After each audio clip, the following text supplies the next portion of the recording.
Welcome to latest trending quotes. வாழ்க தமிழ். பணம் நிறைய இருந்தால் சிறு தலைவலியை கூட 1000 பேருக்கே விசாரிப்பார்கள். பணமே இல்லை என்றால் இறந்து கிடந்தால் கூட ஒருவரும் வரமாட்டார்கள். நாம் நலமாக இருக்கிறோமோ இல்லையோ என்பது நம்மிடம் இருக்கும் பொருளாதாரத்தை வைத்துதான் விசாரிக்கப்படும். அளவோடு பழகு, உன் எல்லை மீறாதே என்பதெல்லாம் சிறு அவமானத்திற்கு பிறகுதான் மனதிற்கு புரிகிறது.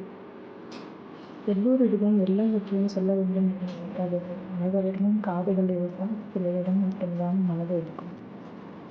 ஏமாத்திட்டாங்க என்பதை விட பயன்படுத்திட்டாங்க என்பதுதான் பொருத்தமாக இருக்கும் இக்காலகட்டத்தில்.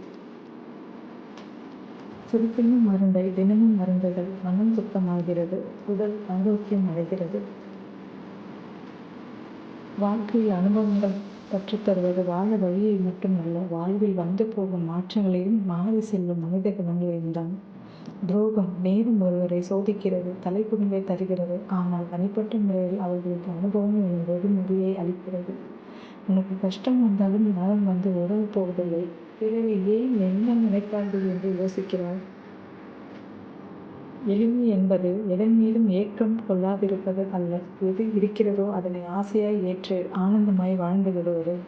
சூழ்நிலைகள் மாறும்போது பலரது வாழ்க்கைகள் மாறும், சிலரது வாழ்க்கையும் மாறும். ஓர் 1000 மைல் பயணமே ஓர் அடியை எடுத்து வைப்பதில் இருந்துதான் தொடங்குகிறது. நன்றி.